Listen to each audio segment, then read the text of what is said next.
We are live, but it looks like we're on the wrong camera. So I'm just going to take a second. Also looks like we're on the wrong microphone.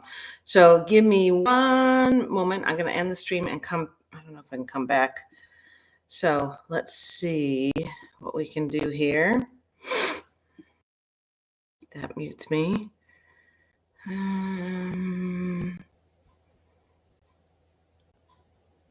Okay, I think given the time, I'm probably going to have to go from here and hope for the best. I know it's going to be a little hard to see everything, but remember that today our subject is patience. Patience, purpose, porpoise. So it looks like you should be able to see most of what I am doing. I'm Karen, coming to you from Salt and Sand Studios in Vermont. Hopefully my voice is loud enough for you to hear, since the microphone is not working. So we don't often feel like, at least I don't, feel like we actually were born with patience. And I'm working to cultivate more patience with myself. So within the yoga practice, the practice can be patience with the body, patience with the emotions, and patience with the mind, either the thoughts or the words or whatever it might be. So we're going to start seated and work on awareness of the breath. So when things pop into your head during practice today, go ahead and kind of acknowledge that they're there. But you don't have to give them credence. You don't have to have a negative thought. Sorry for that light shining through my face here. You can acknowledge them and you can be kind to them, especially if they are negative. What my sister calls the itty bitty committee, talking over here. And I was listening to a video the other day who was, this woman was saying she has that committee on one side and then she has the other side that says, you could do this, rhymes with which. So just be kind to yourself. I know it sounds like just be kind to yourself, but go ahead and just rest the arms wherever they feel okay and notice the breath. And if crossing your legs or sitting doesn't feel right, you can always sit in a chair, sitting on the ground, I mean.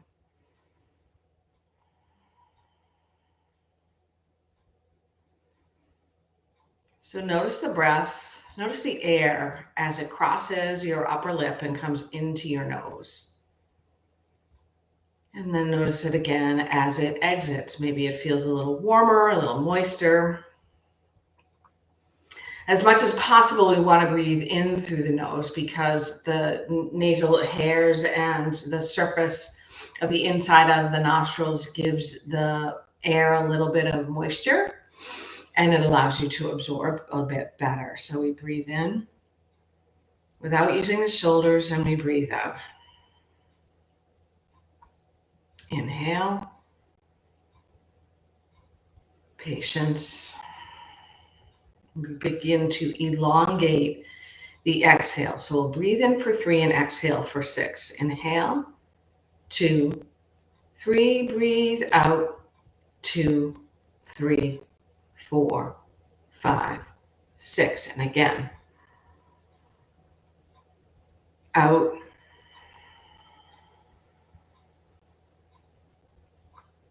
in, out,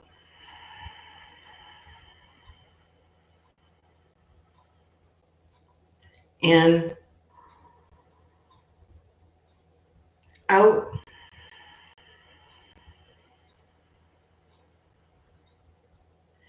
This time, so keep your normal breath right now. This time when we breathe out, we're going to make a little O of our mouths. If you ever have lung issues like asthma or COPD or a cold, as an example, or maybe you're just having a difficult time breathing because it's very humid, you can make this sort of little O out of your mouth. And when you exhale, you breathe out. So when you exhale, you breathe out. Hello, isn't that the definition? When you exhale, you breathe out your mouth. So in through the nose for 3 and out through the little O in your mouth 4, 6.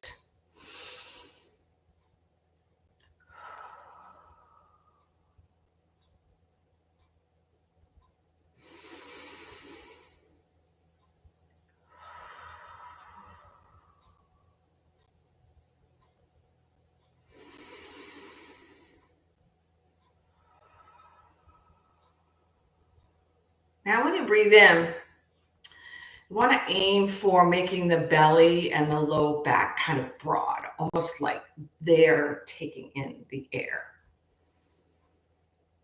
without moving the shoulders.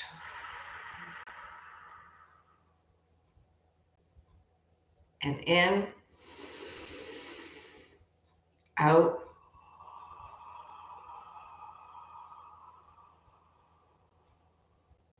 in, and out. Keep breathing.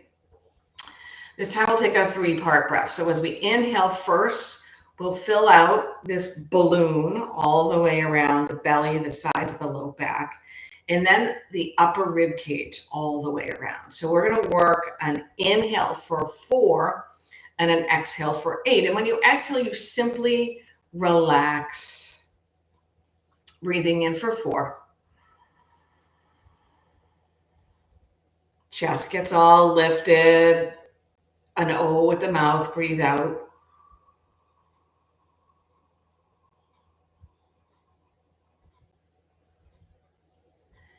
In, out,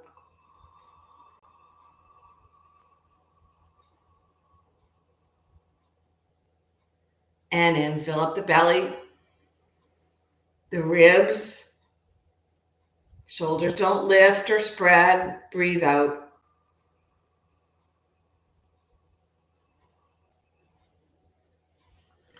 That very simple thing can bring patience.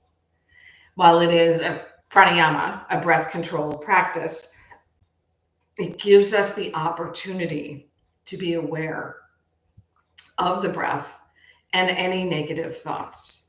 So now we're going to find that same breath where we breathe in, filling the belly like a balloon all the way around, and then the rib cage all the way around without crunching the shoulders up or stiffening the neck. And then we'll breathe out. But as we breathe in, we're going to also imagine taking a very sweeping inventory from the toes all the way to the head. And any place that feels pain or discomfort, we're going to hang out there. Maybe take a couple of extra breaths. So especially anybody who maybe has had recent knee surgery or hip surgery, or just has general pain from gardening, you can find and stop at those spots. So use as much breath as you need. Typically, it's going to be about 5 breaths in and 10 breaths out, but not everyone can do that, especially if you have lung issues, allergies, whatever it might be. So maybe the hands on the knees this time. We wiggle around, we lift from the crown of the head. And if your belly is popped out right now, you just scoop it a little bit in and up. Maybe you even keep your hands on your belly so you can feel it extending and coming back. So when I say belly breath, I really mean all the way around. So you start with that as part 1. Part 2 is the rib cage all the way around, expanding like you could expand the ribs, the keel on a boat, the ribs on a boat, and then you breathe out and everything softens. Okay, so we're going to take the inventory and we're going to breathe.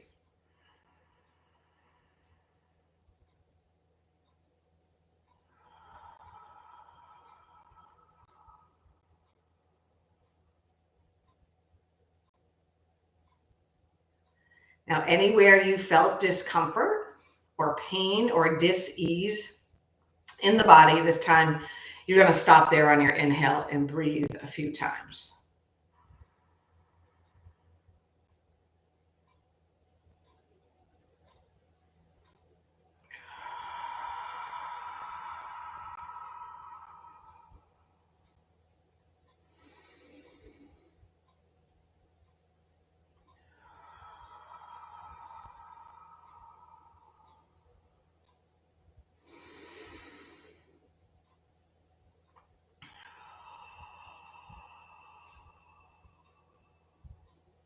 One more breath.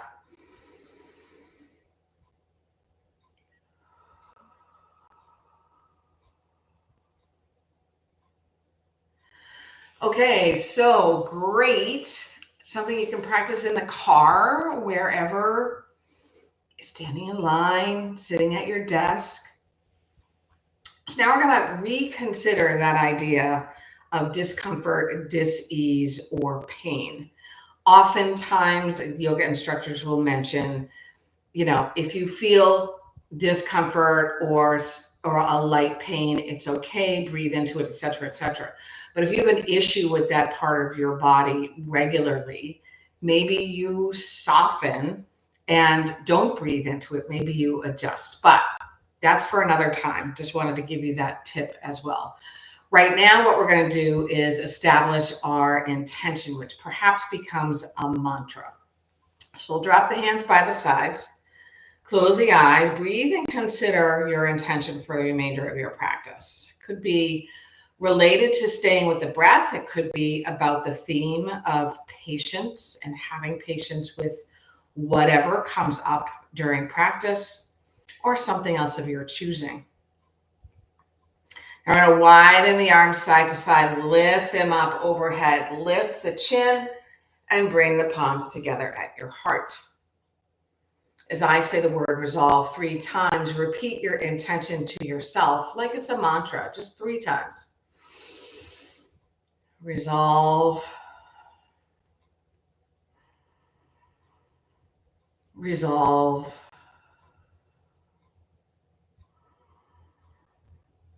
Resolve. All right. Lift the arms to the sky, separate your hands, bring your palms facing forward, take a cactus-shaped arms, squeeze your shoulder blades together. Imagine you could feel the shoulder blades peeling away from the muscle underneath. We're going to go ahead and bring those arms together, lift them elbow height or higher, press, press, press, and release your knees, draw your belly in. Open up the arms. This time, eagle arms, right elbow comes underneath the left, 1 wrap or 2, doesn't matter. Elbows lift shoulder height or higher. And if this is too painful, maybe you come back to the first pose that we took. We're going to scoop the belly in, rounding the spine, pull the low ribs toward the hips and the hips up toward the ribs. Drop your head, loosen your neck, drop your knees. As we do our nice big ta-da opening up, we're going to take a twist with the left arm forward and the right arm behind. You might drop your left hand toward your knee, breathe in, and twist a little more. If that's as far as you can go without pain, stay there. Eyeballs turn in the same direction. And then if you feel like you've got the opening in the back, you can drop your right hand behind you, sweep your left arm high, take a back bend with its little twist, and then maybe inch toward a center back bend. Wherever you are, you're going to draw your left hand to your heart, draw the belly in and sit up. Bring both hands together. We're going to lift them again to the sky and cactus-shaped arms. Eagle arms, this time left elbow underneath the right. Elbows lift shoulder height or higher. Remember, you could just bring the forearms together, loosen the hip creases, and drop the belly. Not drop the belly, draw the belly in and up.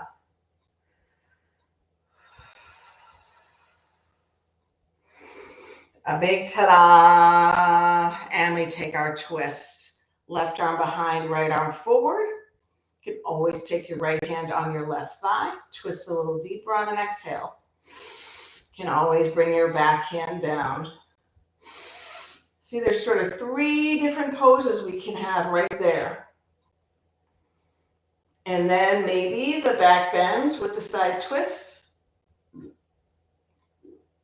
Maybe you inch toward the front with your torso for a back bend with the gaze up. Wherever you go, right hand to your heart, shoulders stack over your hips, and your prayer pose. Beautiful. Let's go ahead and find our way into a child's pose. Most people's favorite. Not everyone's. And again, if you need something under your knees, you can always fold up your mat, or you can place a pillow or a blanket underneath there. But ideally, wide knees, if that works for your knees and your hips.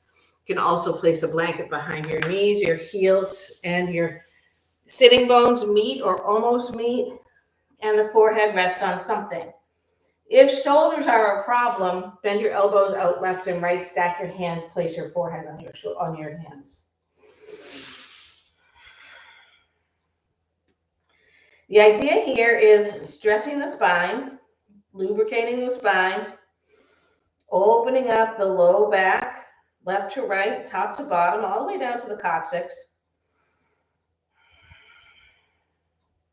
And if you can, arms long in front, palms draw together, pinky fingers on the ground, thumbs toward the sky.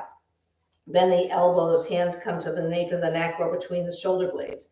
Maybe you already feel this in your triceps and your underarms. We're going to walk the elbows forward one at a time till you can't go forward any longer. And you don't want to pull the sitting bones away from the heels. Settle back in, opening up the shoulders here, the collarbones a little bit, maybe the side bodies.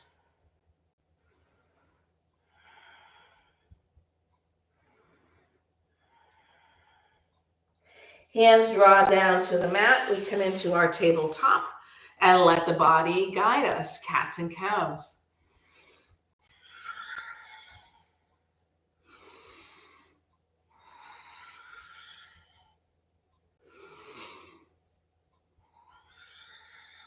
Rolling cats and cows onto your heels, then your forearms, then up to your cat. Round into your cow, bring the hips back. That's an exhale.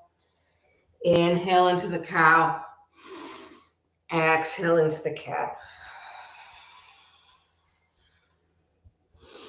Now, lots of us, as we play a lot of sport or sit in certain ways or spend a lot of time on the computer or age, get little things happening, whether it's arthritis or something like that. You're going to work on the wrists now. You're going to place the backs of the hands onto the ground, sort of near, your fingers are pointing toward your knees. They're probably 2 inches from your knees. That might be enough, or you can rock forward and backward. And if you still have space to work without turning the hands onto the sides and bending the elbows, you might curl the fingers inward. I'm going to flip that around. Take the fingers either left and right, or again toward your knees, but this time the palms are down. We're going to open up the inner wrists.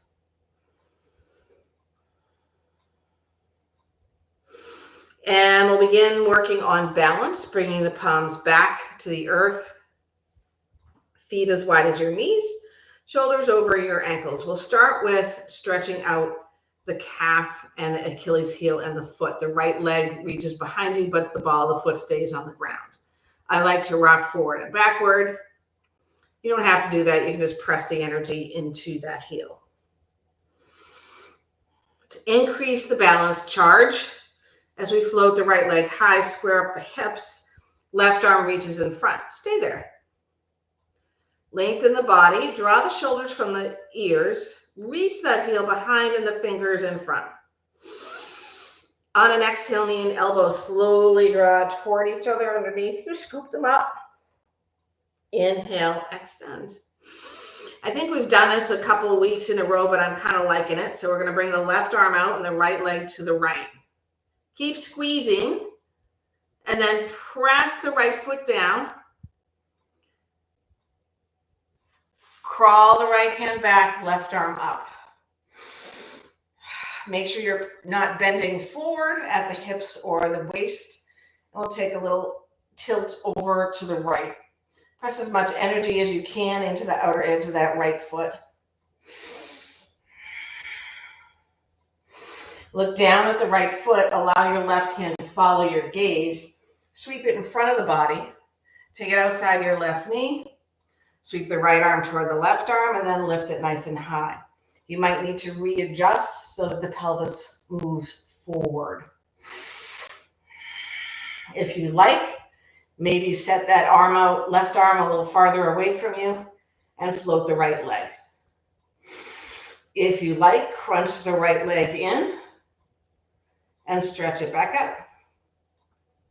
I'm going to sweep the right hand toward the left, come back into our three-legged tabletop, and draw the right knee above the right elbow and stretch back out. Knee comes down. Now, anything there that felt uneaseful or painful or challenged. Challenged, it is what it is. Work on it. Uneaseful, maybe you'll open up more before the end of class. That's the idea. If it was painful, it's something we should be adjusting. So you could not do it at all or find something else. We're going to take that on the other side. Left leg reaches back, square up your hips, open up the foot, the toes, the ankle, the calf. Shoulders over wrist, left leg floats up. Heel is reaching behind you. Square up your hips, right arm in front. We remain there for a few breaths. If you're getting out of breath, draw more breath on the exhale or give more breath on the exhale. Knee and elbow draw together, round the spine. Inhale, extend. Right arm out to the right, left leg to the left. Pause. Left foot down. Rise up. Lots of energy in the outer edge of that left foot. And we take our tilt.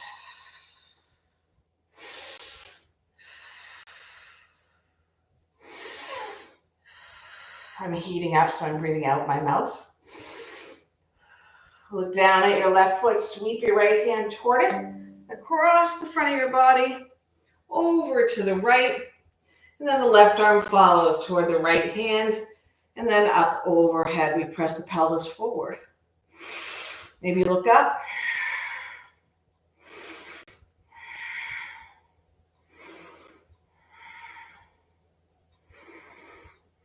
And the hand falls back to the right hand, comes in front of you.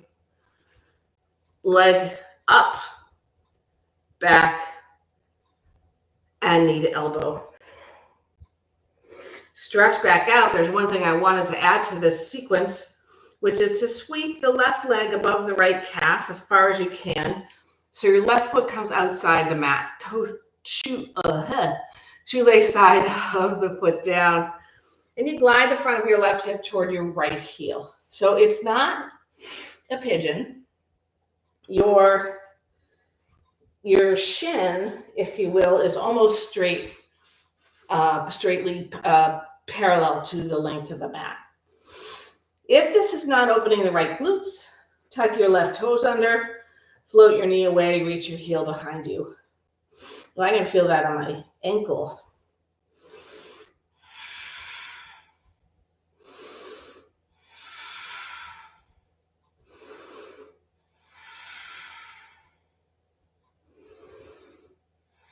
We come back up, three-legged tabletop. Knee crosses the body toward the right elbow. We extend it back out and bring it back down. Let the body guide you. That's one of the things that is tough because we like to think. You kind of don't really need the naga and the gray matter in your yoga practice. It's about being, it's about feeling, it's about moving and breathing and bringing those together. And then perhaps at some point, if you desire, bringing in the more of the spiritual side, the teachings, the Dharma. Palms back down, other side, right leg floats, square up your hips, sweep the right leg above the left calf, out as far as you can, and then glide the front of the right hip toward the left heel. So now you're on your forearms.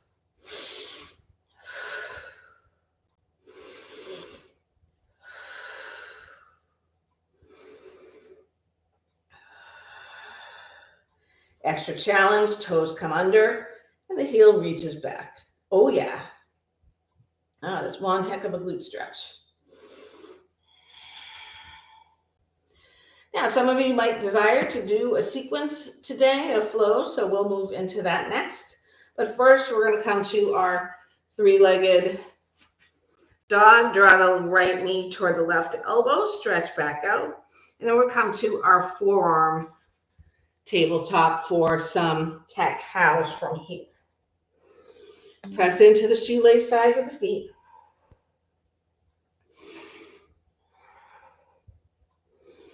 And then we're going to draw the belly in, get nice and long in the spine. Step one foot behind you as far as you can, and then the other. So we are in a forearm plank. Energy between the shoulder blades, so spread them apart. Come toward your toes so your heart reaches toward your thumbs, and then slowly lower down to the mat for a little sphinx. A little sphinx. Maybe we should smile. And 3, 2, 1, all the way down to the mat.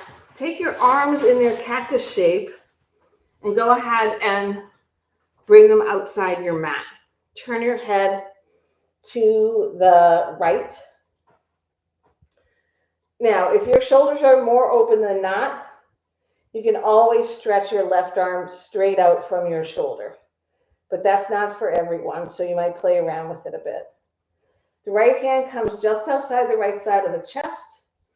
And then we use energy to push ourselves onto the left side of the body, maybe floating that right leg, maybe bending the right knee, maybe touching the floor behind us.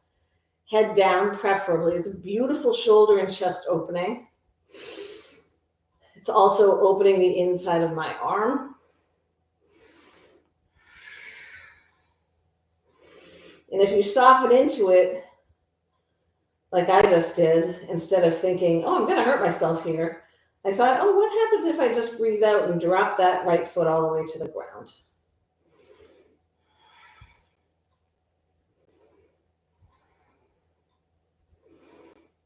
All right, we're going to roll back, but we're going to come into a fallen tree. So we come to the hips, the chest, the nose still pointed toward the right, and the right foot comes inside the left thigh or calf with the right knee up and bent outward to the right. There's a lot of instruction, but it's like you're standing in a tree with your right leg up, but you're on your front. Bring your arms to cactus again and breathe.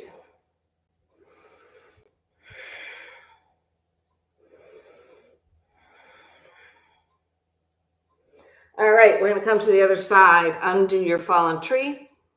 Right cheek to the mat. Maybe the right arm straight out. Left hand comes just outside your left side of your chest. And press into that hand. Roll onto the right side. Lifting the left leg. Maybe bending the knee. And maybe even breathing into it. Softening and allowing, giving permission for the left foot to come to the ground.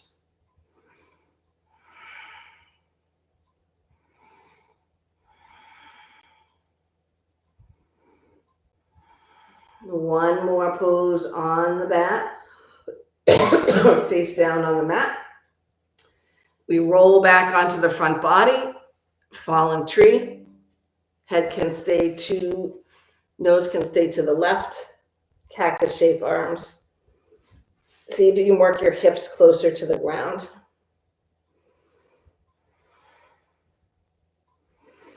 All right, we'll move into a vinyasa sequence. Forehead to the mat. Undo your tree arm, your tree leg. Hands underneath your shoulders. Tuck your toes under. Come into a table, long table. Pause. And on an exhale, press down, but lift up, belly up, hips up. Maybe pedal. Maybe the heels drop left and right. Or left then right. Rise up to your tiptoes. Draw your chest energy to your thighs. Bring the heels closer to the mat. It's a direction, not a destination. Nod your head, shake your head. Rise to the tiptoes, look past your hands, bend your knees, make your way to your hands. Hop, skip, walk, jump, dance, doesn't matter. Especially if you have lower back issues or you are over 65, you might want to bend your knees, bring your belly onto your thighs, and if that works, great, to bring the hands to the ground or blocks, or you might just stay hinged at your hips in a half fold.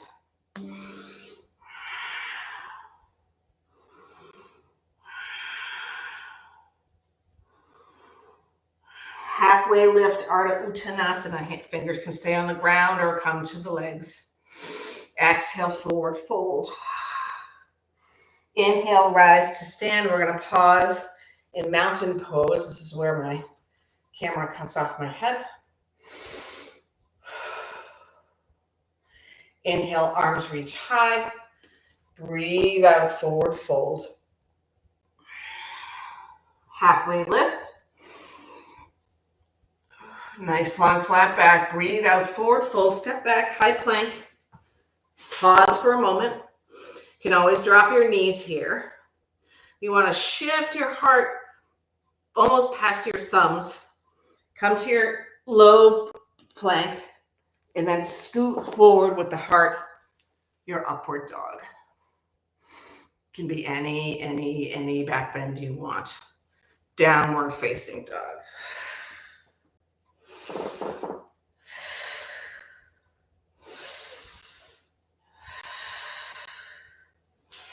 We're going to make our way back to the front of the mat. Forward fold with a bind. Take any bind you like. Yogi toe lock. Hands behind the ankles. Ragdoll.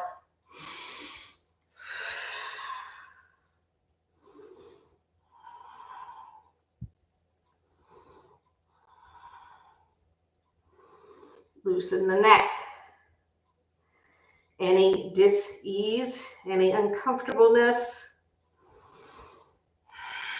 breathe into it. Any pain, adjust. Roll up to standing. Chair pose, Utkatasana. Energy into the heels, belly in, tail drops. Cactus shape arms. Hands drop behind you, interlace or hook the fingers. Draw the arms long. Rise to the balls of the feet. Imagine you're holding something between your ankles. Come to the heels, stay in chair. Lift the toes off the mat. Spread them wide, bring them down pinky toe first, one at a time. Once again, we're going to rise to the balls of the feet. This time we're going to drop our sitting bones a bit more and then come into a bound forward fold.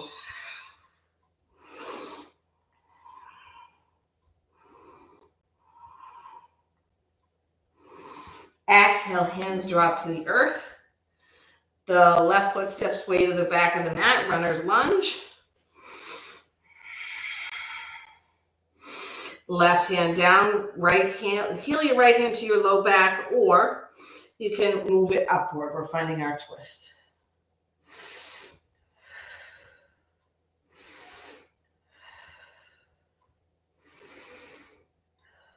Exhale, hands to the mat, Parsvottanasana.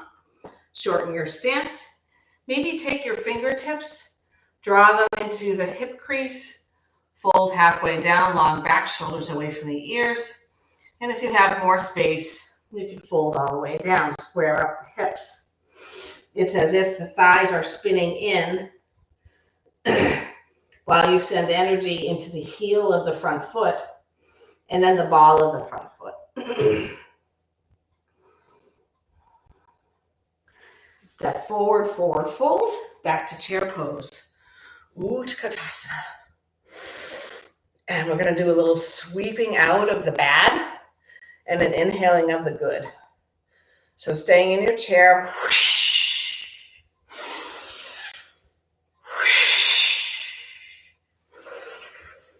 Stay here. And your forward fold, halfway lift. Forward fold, right foot to the back of the mat, runner's lunge. Set yourself up. If your hands are far forward, it's really hard to open up your collarbones and send your heart forward. So bring your hands sort of parallel to the arch of your foot. Reach back with the right heel, right fingertips or hand down, and your twist. Bringing the heel of that left hand to the low back if need be. Exhale, left hand to the mat, Parsvottanasana. Step up and out. Maybe thumb in the left hip crease and you spin that thigh out for a deeper fold.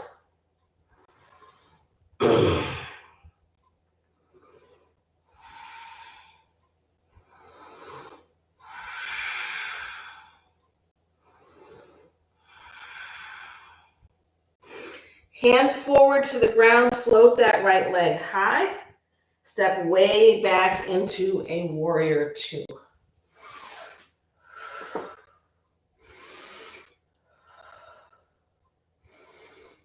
Flip your front palm reverse. Lots of energy in that back leg. Side angle or extended side angle or side angle with a bind. Rise back up and lengthen your front leg and Trikonasana.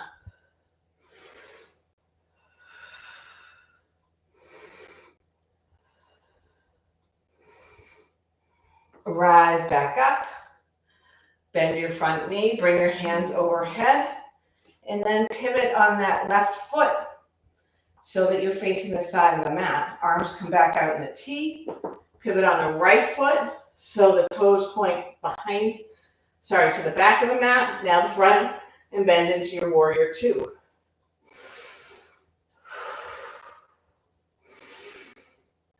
Reverse this warrior.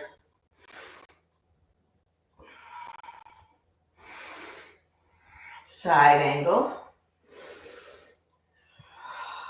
One single pane of glass. That's what your body shape is right now. Warrior two, straighten your front leg, Trikonasana.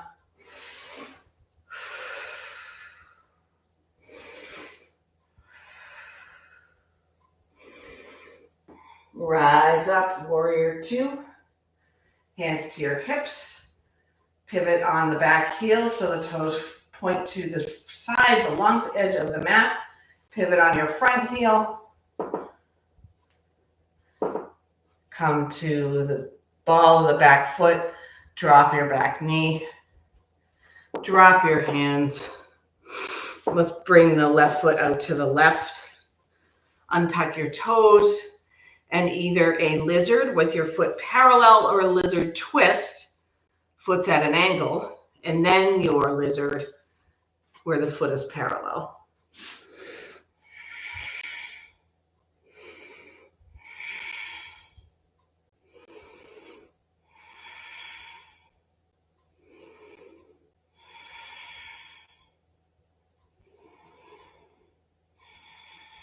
I'm very heated up, so I need to slow down my exhale, and I'm going to send it out my mouth to cool down.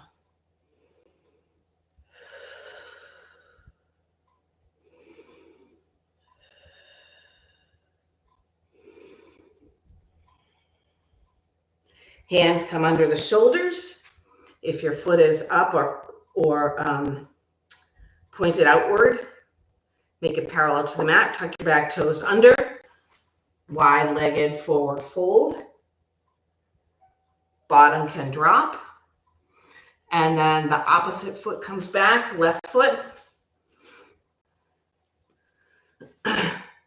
Drop your back knee and into your lizard or lizard twist.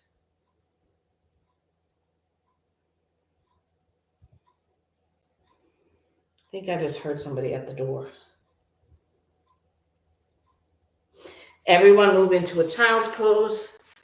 Just going to text my husband because the doorbell just rang.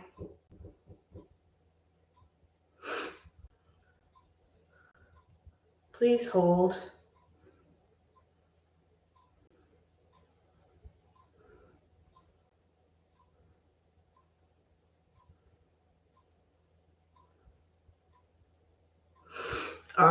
From your child's pose, we're going to come to a seat and make our way all the way down to the mat.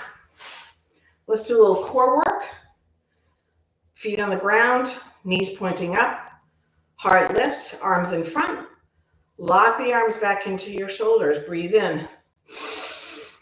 Exhale to the right, a little twist. Keep your arms as wide as your shoulders. Inhale, center. Exhale, twist to the left. Inhale, center, come down halfway. Inhale. Exhale, twist to the right. Inhale, center. Exhale, twist left. Inhale, center, come down part way. Inhale. Exhale, right. Inhale, center. Exhale, left. Inhale, center. Come down to the mat. We're going to find our way into either a standard yogic bridge or more Pilates-like. I like the Pilates style because it's better for the low back. So feet about wide, hips wide. For Pilates style, feet are forward, more forward than they would be in the yogic, where you draw the feet as close to the bottom as possible. Press the low back to the earth. Scoot your shoulder blades down toward the hips on the same side. On an inhale, first point the tailbone to the sky. Breathe in, send the knees forward, lift the hips, scrunch the shoulder blades toward each other. Imagine you're holding something between your knees, but your knees don't touch. Keep drawing the pelvis toward the sky. Heart is opening like it's reaching behind your head.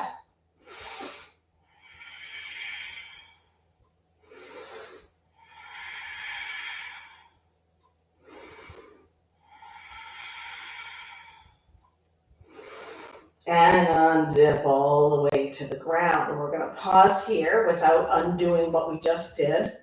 But flatten the low back, spread the shoulder blades. Take a couple breaths before we move into our final back bend.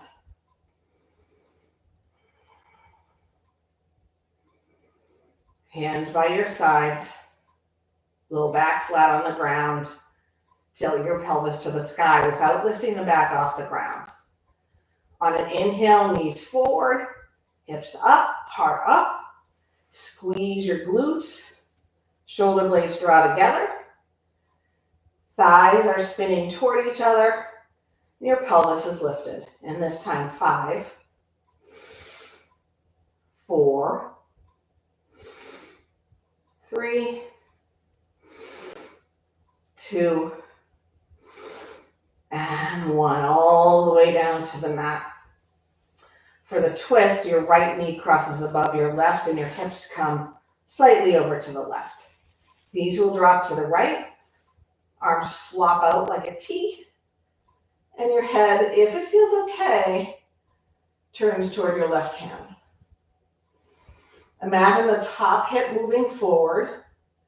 And rather than trying to get the knees to the ground, allow the shoulder blades to be as close to the ground as possible. So you're sort of lengthening the left side, twisting from right underneath the right shoulder blade all the way around to the front of the left hip.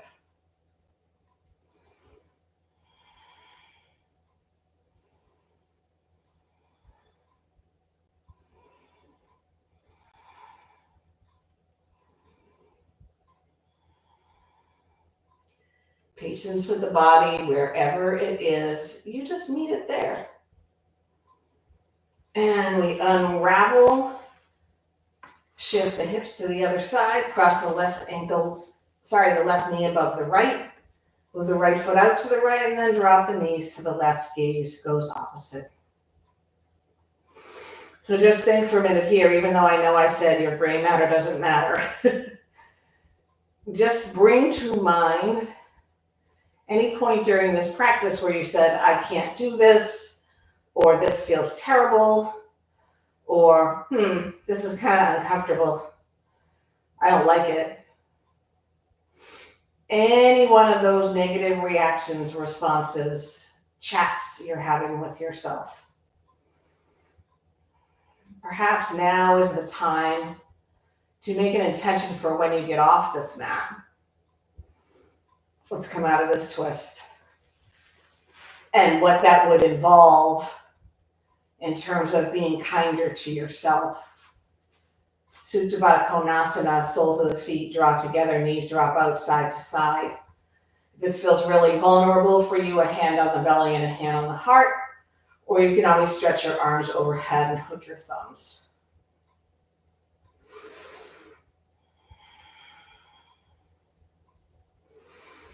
So because I'm instructing today, it has been top of mind, and I was very careful about no negative talk. That was really my first thing. If I had negative talk, I went back to my breath. Negative self-talk, I guess you would say. All right, Shavasana. If you do not have any issues with blood pressure or heart disease, you can take legs off the wall. You might decide to stay in Supta Baddha Konasana or go with your traditional corpse pose. Take a big breath in and let it go. And here, we take a few minutes just of being, human being.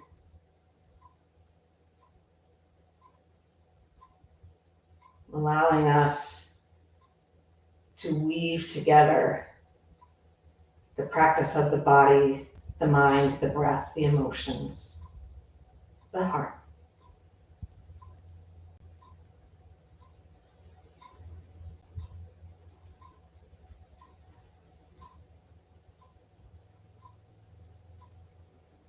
The knees gather in now toward the chest.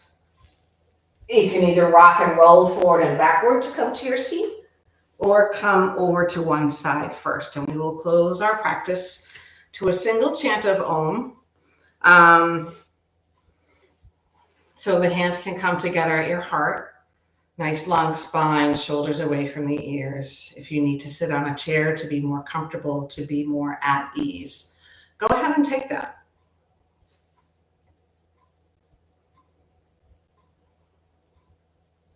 May you find ease. May you create ease. May you notice negative self-talk. May you be kind and patient with yourself, body, mind, and spirit. We'll close with an Om. We'll take a deep breath in.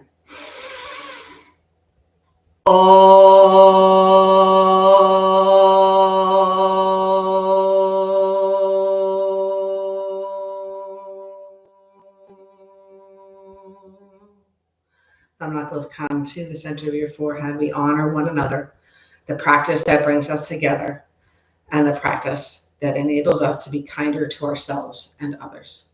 Namaste.